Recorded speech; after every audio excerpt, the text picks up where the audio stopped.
Hello दोस्तों। The history 0.2 में एक बार फिर आपका स्वागत है। आज हम आपको लेकर चलेंगे बिहार के रोहतास जिले में स्थित एक ऐसे मंदिर की यात्रा पर जो सदियों से इतिहास, भक्ति और संघर्ष का प्रतीक बना हुआ है। यह है रोहतासगढ़ किले के भीतर स्थित प्राचीन गणेश मंदिर। यह मंदिर कभी पूरे क्षेत्र की धार्मिक आस्था का केंद्र हुआ करता था, लेकिन समय ने इसे खंडहर में बदल दिया। और फिर 4 शताब्दियों के बाद यहाँ पूजा अर्चना दोबारा शुरू हुई।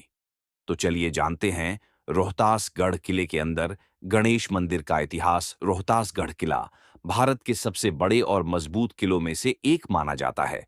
यह कैमूर की पहाड़ियों पर लगभग 1500 फीट की ऊंचाई पर बसा है।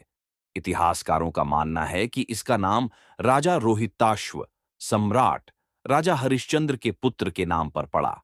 किले की दीवारें करीब 45 किलोमीटर तक फैली हुई हैं।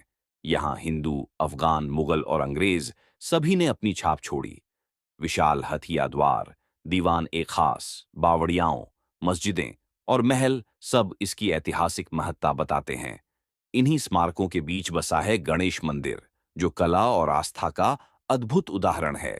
गणेश मंदिर किले के पश्चिमी भाग में राजा मानसिंह के महल से लगभग आधा किलोमीटर की दूरी पर स्थित है। मंदिर का गर्भगृह 2 पोर्च मार्गों की ओर खुलता है। पूरा निर्माण राजपूताना शैली में हुआ है। मंदिर की रचना देखकर राजस्थान के ओसियन मंदिर 8वीं सदी और चित्तौड़ के मीरा मंदिर की याद आती है। दीवारों पर की गई नक्काशी, स्तंभों की संरचना और छत का डिजाइन यह दर्शाते हैं कि यह मंदिर किसी महान शिल्पी की कल्पना का परिणाम था। इतिहासकार मानते हैं कि यह मंदिर लगभग 7वीं शताब्दी में निर्मित हुआ होगा। स्थानीय मान्यताओं के अनुसार इसे क्षेत्रीय राजाओं ने अपने इष्ट देव गणेश जी की आराधना के लिए बनवाया था। धीरे धीरे यह पूरा क्षेत्र धार्मिक दृष्टि से महत्वपूर्ण हो गया। कहा जाता है कि किले में प्रवेश करने वाले राजपूत सैनिक भी युद्ध से पहले यहां गणेश जी के दर्शन करके युद्ध में जाते थे। लेकिन समय के साथ इस मंदिर की स्थिति बदल गई। 16वीं सदी में शेर शाह सूरी ने इस किले पर कब्जा किया और उसने यहां अपनी सामरिक इमारतें बनवाईं और कुछ मंदिरों की उपेक्षा हुई। इसके बाद जब मुगल शासक अकबर के सेनापति राजा मान सिंह ने यहां ठिकाना बनाया, तो किले में फिर से हिंदू स्थापत्य को महत्व मिला। लेकिन सबसे बड़ा आघात तब लगा जब 17वीं सदी में औरंगजेब की सत्ता आई और उसकी धार्मिक नीति के तहत कई मंदिर तोड़े गए। गणेश मंदिर भी इसी काल में बुरी तरह क्षतिग्रस्त हुआ है। प्रतिमाएं तोड़ दी गईं, बाहरी ढांचे को नुकसान पहुंचाया गया और पूजा पाठ बंद करा दिया गया। यही कारण है कि लगभग 400 वर्षों तक यह मंदिर वीरान पड़ा रहा। फिर बाद में मुगल काल के बाद अंग्रेज आए, लेकिन उन्होंने भी किले का इस्तेमाल केवल सामरिक दृष्टि से किया। धीरे धीरे पूरा क्षेत्र सुनसान हो गया। मंदिर खंडहर की तरह जंगलों के बीच छिप गया।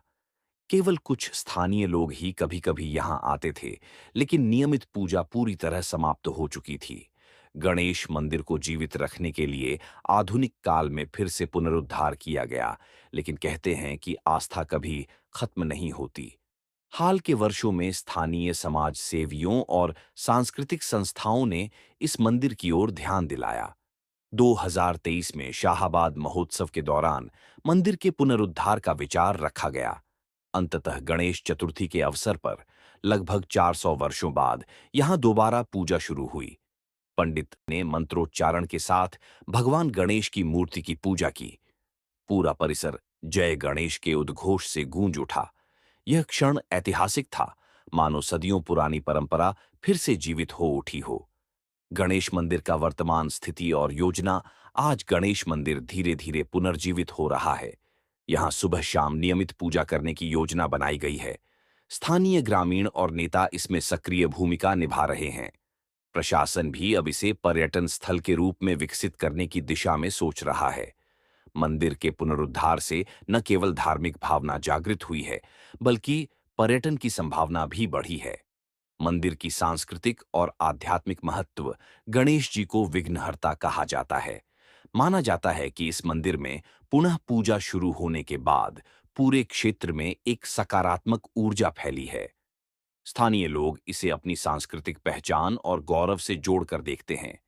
ये मंदिर हमें यह संदेश देता है कि भले ही इतिहास में कितने भी उतार चढ़ाव आएं, श्रद्धा और भक्ति की ज्योति बुझाई नहीं जा सकती। तो दोस्तों, रोहतासगढ़ किले का गणेश मंदिर केवल एक धार्मिक स्थल नहीं है, बल्कि यह भारत के इतिहास, संघर्ष और पुनर्जागरण का प्रतीक है। यह हमें याद दिलाता है कि साम्राज्य आते जाते हैं, इमारतें टूटती बनती रहती हैं, लेकिन आस्था अमर रहती है। आज यह मंदिर फिर से जीवित है और आने वाली पीढ़ियों को यह संदेश देगा कि संस्कृति और परंपरा हमेशा पुनः जागृत होती है। तो इस वीडियो में इतना ही। अगर आपको ये जानकारी अच्छा लगा तो वीडियो को लाइक करें और चैनल को सब्सक्राइब करके बेल आइकन को दबाना न भूलें। धन्यवाद।